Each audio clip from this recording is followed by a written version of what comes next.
Transworld Sport were told to change planes at Kiev if we wanted to meet the greatest pole vaulter of all time. We weren't told the plane was built circa 1940. Would we still have gone? We were too close to turn back now. We were soon heading towards Donetsk, an industrial outpost some 600 kilometers southeast of the Ukraine's capital.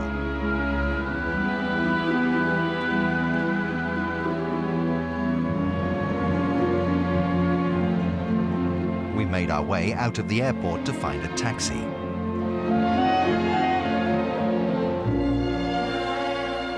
But wait, it couldn't be. The great Sergei Bubka there to meet us. Now, in this day and age of the don't-want-to-know superstar, this just doesn't happen. But before we could say anything, he was whisking us off into town.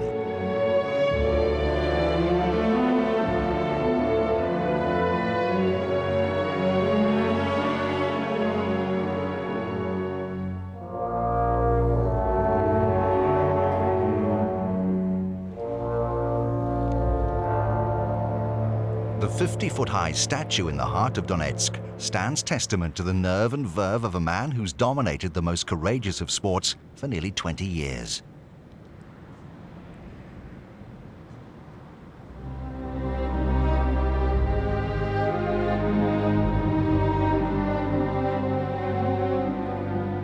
The pole vaulter to first clear the mythical heights of 6 meters and 20 feet. The pole vaulter to break a world record 35 times.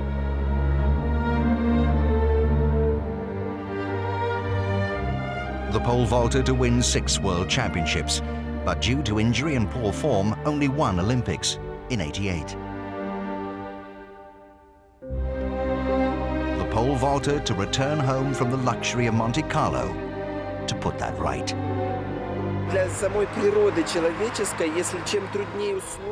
The nature of man is such that the tougher the conditions, the greater his resistance. His character strengthens. He becomes a stronger person. This is one of the main reasons I've returned home. The standard of living is nowhere near as high in the Ukraine compared to Monte Carlo. But in a strange way, being here gives me the stimulus and spirit to fight for my place in the world. I think I'll definitely achieve more by being back home. From Donetsk monumental present to its fallen past.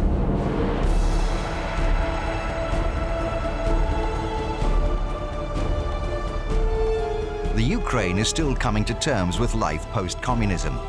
For over 25 years, Bubka lived, trained, and competed under Soviet rule. For someone so strong-willed, it was a system he would never love.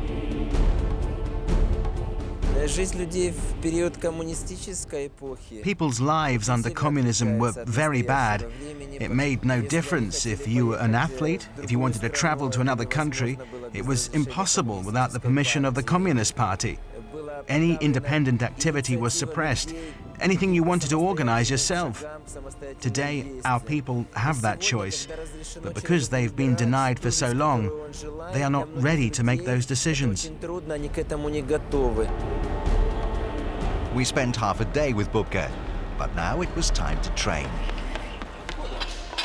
After a long injury layoff and failure to break his own 6-year-old world record of 6 meters 14, many are writing the 36-year-old's obit. Difficulties do occur with age. I know I'm not a kid anymore, so I've had to change my training regime. When I was younger, I never used to stop. Now I train in shorter bursts, but with greater intensity. The basic principle has always remained the same: hard work. Forget about sun-soaked stadia favored by other athletes. Bubka doesn't want to afford himself that luxury.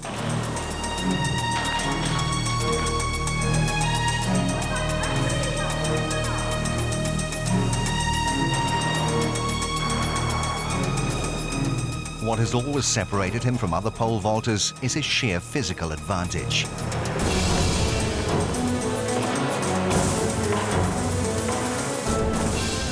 No one has the strength to use the size of pole he uses. No one has the strength to hold the pole nearer to its top.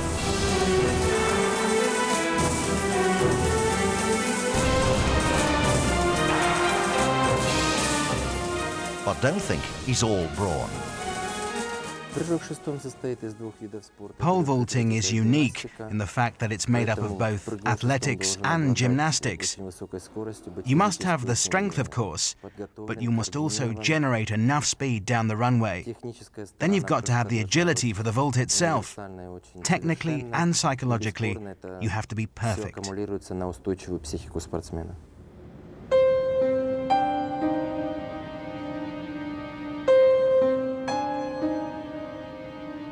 The journey we had made to meet Bubka was first trailblazed by Transworld Sport 12 years ago. We met a young man then who was resilient, enigmatic, and at his athletic best. The aura, if not the invincibility, still remains, but time, travel, and trauma has rounded off the raw edges. He's now an IOC member, and through endless causes, a benefactor to the people of his country.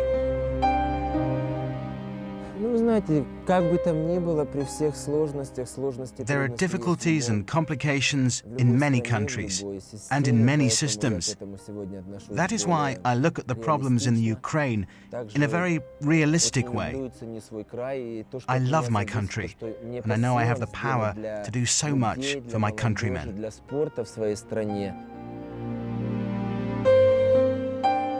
What better for the Ukraine than for its returning hero to win gold in Sydney?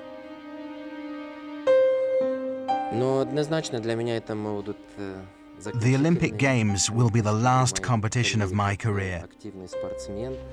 I'm really looking forward to it, and I know I'll have to work really hard because of the standard of the pole vaulters who'll be there. But I hope I have enough strength and energy to allow me to compete at the highest level one more time.